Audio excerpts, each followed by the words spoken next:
got a couple of hockey coaches. We're going to talk about the section final coming up tomorrow. But first, I want to give you your locker room club password here. For 2:35 on Wednesday, February 25th, it is RUN. Real easy one. Thanks, Jay. RUN RUN. Log on to 1390thefan.com and plug in RUN to your locker room club membership. Joining us now, Pete Matanich, the Apollo Boys hockey coach, and Eric Johnson, the Cathedral coach, as they get ready to square off in the 6A section title game tomorrow night. Thanks for coming in, guys. Thanks for having us. Yeah, thanks for having us. Pete, we'll ask you first, since your game was first last week in Alexandria as a 4 seed. You had to play at the Runestone. It was crazy packed in there, and a tie game after 2 periods. Third period, Apollo pulls away. What'd you think about the win for the Eagles? It was a great win for our guys. You know, we came into the game pretty confident that if we just played our game, that we'd give ourselves a pretty good opportunity to win the game.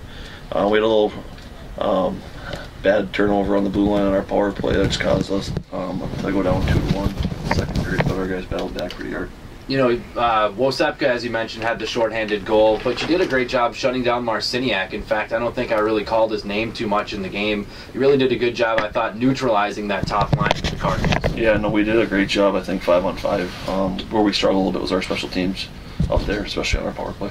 Now, it sounded like you guys did a pretty good job staying out of the penalty box, something you talked about. You wanted to not take away the aggressiveness from your guys, but also wanted to avoid the penalty kill. Yeah, no, for sure. We did a great job of just keeping our feet moving, more so than we have other games, which allowed us to take the body a little bit more and take guys over the play. A scary moment at the end of the game, Noah Bissett obviously taken off the ice on a stretcher, but from what I heard from Emmett Keenan after the game, he was back in the building and everything appears to be, for the most part, okay. Yeah, it was just precautionary. He had some pain in the back of his neck, and anytime you have a kid that says he has pain in the back of their neck, they're going to take it pretty serious, and at that point they just immobilized him on the bench for the last 5 minutes of the game and then allowed us to finish it out, and then they took him off in between the 2 games. Coach, not one to be outdone. Your team as well goes into the 3rd period all tied up, give up the go-ahead goal, but then after a power play, which I thought was good, Logan New comes through and ties the game for your team. Emmett and I were talking, he did color commentary with me. It was really good to see Cathedral not get down with time running out, the power play expiring, continue to press, and then Logan came through with that goal. Yeah, no, that was huge for us. We after the first, we were pretty bad in the 1st period, and then we kind of picked up our game a little bit there in the 2nd and 3rd.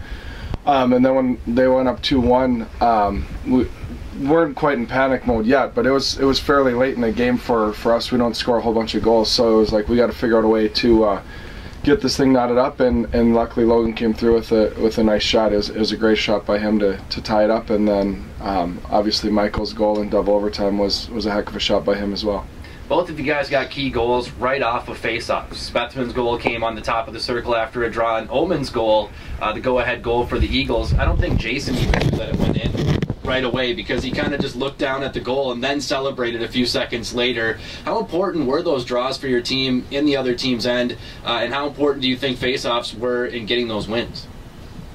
Do you want to go first? Anytime you have an opportunity to have set play, especially in a playoff game, it's a huge momentum push for your team. So you always try to create an opportunity, especially in the offensive zone, to get yourself or your team an opportunity to get a good quality shot on net. For us, against Alex, we found ourselves doing that. I think Jason had like 4 or 5 shots off of face-offs that game. Not all of them made it through to the net, but he was finding a way to get pucks on net for us. Yeah, it's something, I mean, drives you crazy as a coach. And it takes a long time to get your kids to realize how important face-offs are. But, you know, like Pete, I mean, even I watched our game from earlier in the year, and we got beat on a lot of draws. And that's something that we'll need to correct for tomorrow and make sure that we're, you know, at least equal, if not better, in that area. But it's a huge part of the game. Both are really in every part of the rink, but especially in zone, whether it's a D-zone face-off, getting a win to get out easy, or you know, generating a scoring chance off of a draw. Now, it's becoming pretty well known that you guys are friends off the ice, and you run in a lot of the same circles in terms of hockey fans and coaches and things. What are you hearing from the community? I mean, the buzz around this game coming up tomorrow night is absolutely off the charts. What are people coming up to you, and what are you guys hearing? For what I've heard from people, it just brings it back to almost the 80s when Apollo Tech or Apollo Cathedral played and used to pack the MAC and have to get your tickets ahead of time. I think Cathedral already sold out all their tickets that they have pre-sold, and Apollo's down to the last 150, 200 tickets over there too. So you're already sitting at almost 1,500 tickets sold prior to the game. So for us, it's a lot of hype, and it's good for high school hockey. maybe I was right about that picture. He knows more about what goes on at Cathedral than I do. Maybe he has got spies over there. No, yeah, it's you know, it'll be a fun night for both teams, for all the kids, actually for the city as a whole. It's the first time I think it's happened. Pete and I had talked about it on Sunday morning. We can't think of another time where, whether it was Tech or Apollo or Cathedral Apollo, that I've met in a game like this. So it should be a lot of fun, and yeah, hopefully both teams play very, very well, and if they do, it should be a great game, probably a 1-goal deal again, and someone will be happy and some group will be sad. Now, you guys are pretty easy to get along with, at least in my experience, but how did you two become friends? Where did you guys, I don't want to say meet because that sounds a little bit too cutesy, a little bit too romantic, but how far back does your friendship go? I was desperate. I just moved here and needed someone to hang out with. No, we Still is desperate. Yeah, exactly. No, we worked together for a while, kind of our last couple years of college, and then our first few years out of college, and then so we spent a lot of time together there, and a lot of bantering back and forth, as you can probably tell, and then it's just kind of continued to progress throughout the years, and so yeah, this is kind of an interesting week probably for both of us. No, it's been great. Like I said, for us, we had a job which allowed us to have some flexibility in our schedules, and we got to work with athletes. So for us, we got to know a lot of local. You're talking Cold Spring to Paynesville to St. Michael to obviously our local area athletes for football, hockey, baseball, track, soccer, and in between that, of course, us running each other pretty hard at work too. With that too, allowed us to create a pretty good relationship. You know, it's one thing to play against each other in the Granite City Classic or to play against each other during the regular season, but what is the communication like between you two from Saturday until tomorrow? Is it still the same good-natured kind of back and forth? Do you kind of just try to stay on your own path and avoid each other somewhat? Or what's it like being such good friends with so much on the line tomorrow night? I try to keep it the same for me personally, just because it's not really about me. It's about our team and about our players. So I try to keep it more about that and keep the focus off of myself and more about our guys in our school. Yeah, and we've stayed pretty normal. I think, Sunday night he had called me by midnight probably trying to figure out what we were going to do for practice and whatnot. So it's been a pretty normal week for us too. And like I said, it's really at this point in the year, it's about the players, who which team's going to show up to play, and yeah, we'll probably still talk to each other either way, although it might not be for a while. No, it'll be fine. But no, and that's, I'm glad or happy for both of us that we're, both get to play in this game and have that opportunity, or coach in this game, but ultimately it'll be down to our players, and whichever team plays the best will win, and that's why I said I'm pretty confident both teams are going to play well, so it should be a fun night. Now, obviously, I don't want you to give up any of your pregame motivational speeches, but I'm just kind of curious. As Dave mentioned, it's a lot different than playing in the regular season. This is for the section title, a chance to go to the state tournament. Do you try and build this up in the kids' minds that, hey, this is a great opportunity to go out and seize it, or do you try and keep a calm and even keel approach in terms of, you don't want kids getting too nervous before face-off? Calm and even keel from my angle. We try to treat it as much as we can as, just play and try. Yeah, they're going to be nervous, guaranteed, both teams. It'll probably be packed during warm-ups, but for the most part, it's just play the game. Don't get hung up on the other things. The first time we played in the regular season, I think we'd both like to take it. We had a lot of penalties against both sides. Neither one of us can probably afford to do that again tomorrow night, and so just minimize the emotion and don't play for the crowd, play for each other, and our goals are they're the same. They're trying to score more goals than us, and we're trying to score more goals than them. It's not really that hard. Do you know that word, calm? Do you know what that means? Yeah. Calm? This is ridiculous. Everyone talks about how calm Pete is. Go look in his coach room, how many things are busted compared to mine. Mine's clean and tidy. His is broken all up into pieces. Now, that is an interesting comparison, though, because at least on the bench, Pete, I think, is a little bit more mild-mannered, and Eric, you get a little more animated, at least from what I've seen. Well, when I'd say it's bright red every game, goes to show, right? This year, I'll say I've probably had to get fired up a few more times than years past, but No, he's not as calm as everyone thinks he is either. He's not that big of a teddy bear, whatever you guys want to make of him. Pete, how about you in terms of preparing your kids? Obviously, when you mentioned skating and warm-ups, they're going to notice the people in the crowd. It's going to be absolutely crazy over at the MAC. Yeah, it's you want to keep your kids pretty even-keeled with it, but same sense, though, too, there's some urgency there. There's some priority within this game. You have 51 minutes to play your best hockey, and you want to make sure you're playing your best hockey. So for us, we just go over and run through our checklist of things that we have and make sure that we're touching base on everything that we have to touch base on. When you were watching Cathedral take on Fergus Falls after your game, is it fair to say you were rooting for Cathedral, or are you just watching it as an impartial bystander? Well, for us, either way, we looked at it as going to be a fun opportunity because we knew we were going to the finals. And going to a section finals for anybody isn't guaranteed in a year. And for us at Apollo, we haven't been fortunate enough to be there a ton over the school's history. So for us, we were ecstatic. We knew we've lost to both opponents, Fergus and Cathedral, during the year, so we knew we were going to have a challenge either way for us. But having Cathedral win obviously was fun because we knew we'd be playing back at the MAC, and it'd be a great crowd and great atmosphere for us to play in front of. And of course, I like Johnson, and his kids are great kids, and they do a great job too. So it's fun to have it be St. Cloud.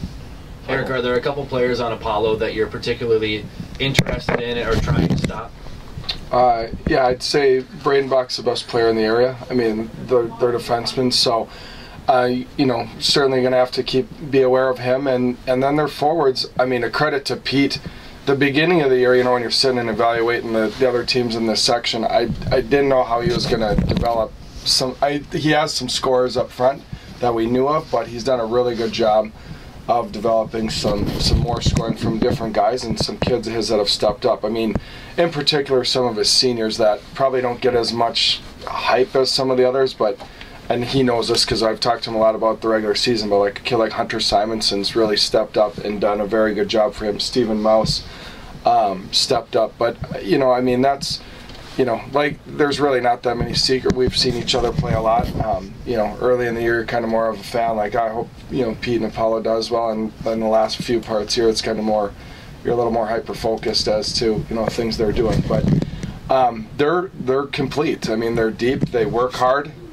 They play hard for each other. They obviously, feel strongly about their team. Like, I was even before the season started, actually, probably right when Pete got there. But the last few years, you get to see the buy-in from his kids, and I always joke with our kids that the Red Army's here to watch us because they wear their red jumpsuits everywhere, and that's a cool thing. That's not a dig or a diss at them, but they like to be together, and they play like that. You can see that when they're playing, that they're willing to do some of the things you need to do to succeed, like, wear a puck for a teammate, or, keep your head if there's a, melee in front of the net or whatever. So, it's a credit to Pete and those guys. They've done a good job, and that's why I think it'll be a very good game tomorrow night.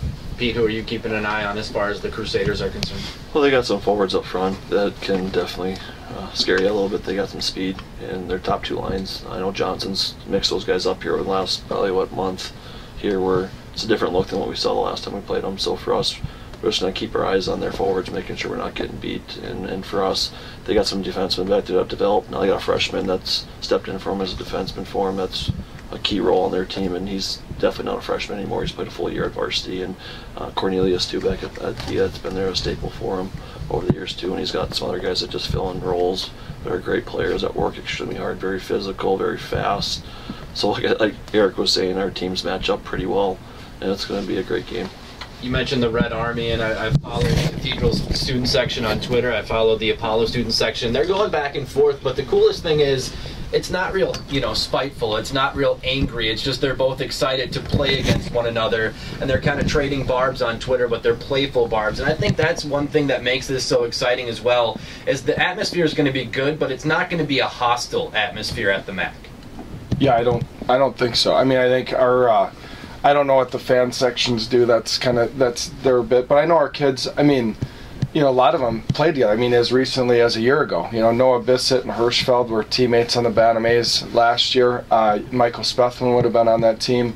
Carter Reeland was Bantam A last year too. So, I mean, our junior, both of us have huge junior classes that, whether it was A, B1, whatever, they all played a ton of hockey together too. So, Yeah, and they had success together at various levels. So, yeah, I think it should be, you know, you have crosstown things, so there's going to be stuff that happens, but that's part of it. And you know, between the players, we try to tell our kids, I mean, don't do anything foolish on, you know, Twitter or, you know, some message boards or whatever. And the fans are going to be the fans. But yeah, I mean, I think there was something, I think our kids said, "What's an eagle?" or something like that. Good thing they're paying tuition when they don't know what an eagle is. But no, they, you know, the fan section, they responded back with just the definition. Right, so exactly. Kind of cool stuff, that at least what I've heard. So hopefully it stays that way, because probably the best part about it being local is that it's not, you know, yeah, that's going to be highly competitive on the ice, and both fan sections are going to want people to win. But they've all played together. Even the baseball players on each team, you know, that don't play hockey probably played baseball together, or, you know, soccer or whatever it may be. So. Well, I know the good news is we're going to have a St. Cloud team in the state tournament regardless, and I'm sure the losing fans are probably going to be pulling for the team that won and their run at the state tournament. What I wanted to ask you was, a lot of times in high school sports, you're going to have classes that are maybe down a little bit in terms of the number of athletes, and then other years are going to be up. What's the state of St. Cloud area hockey here over the next 4 or 5 years? Kids that are maybe moving up through the Bantams and Pee-wees and so forth. For us right now, our number-wise, we're a little thin. We're at 25 kids this year for our varsity and JV. So for us, moving forward, we're losing 6, and I'm not sure what we're going to gain. So for us, we could be somewhere between 19 and probably 23, 24 for next year.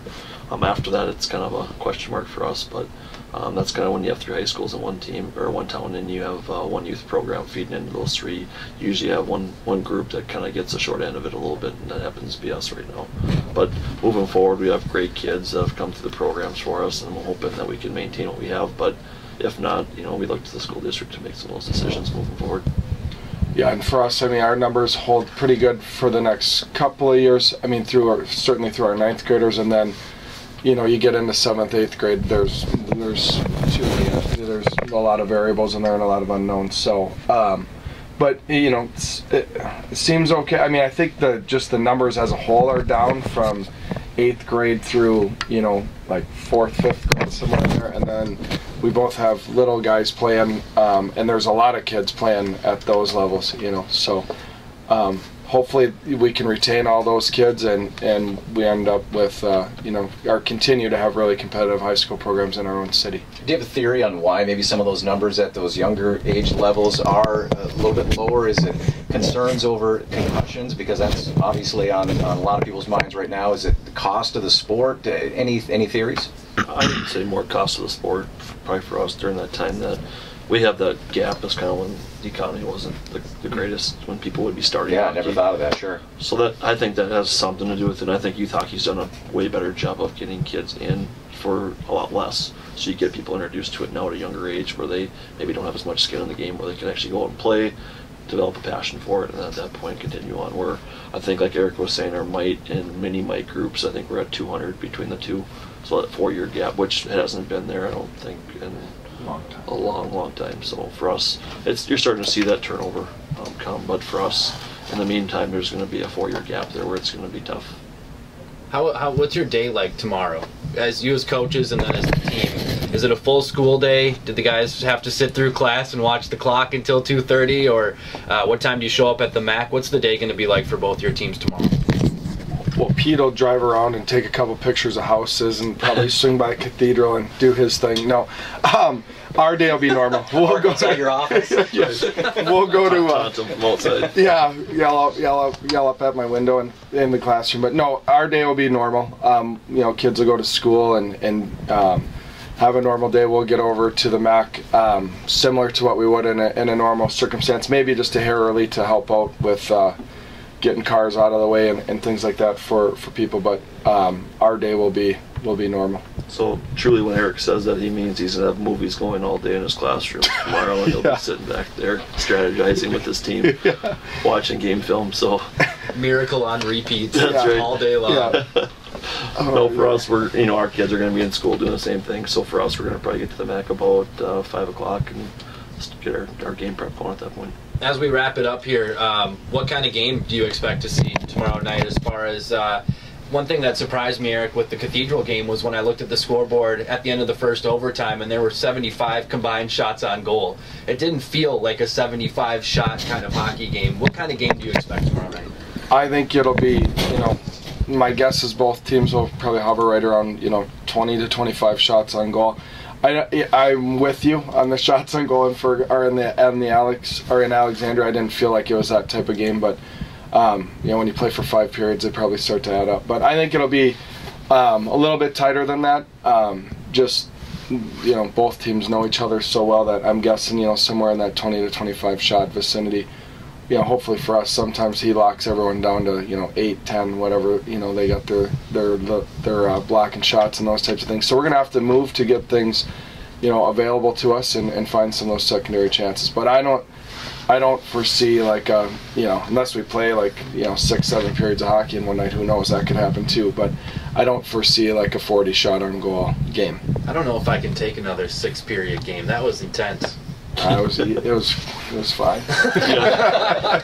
Pete, what about you? What kind of game do you expect tomorrow night? Similar to what Eric said, I think we're both going to come at each other pretty hard, and it's going to be a lot of neutralized play too, where you probably won't see the types of shots. A lot of teams trying to make each other go 200 feet, and you're going to see just a lot of grinded out hockey, I think, especially until we get a feel for the game.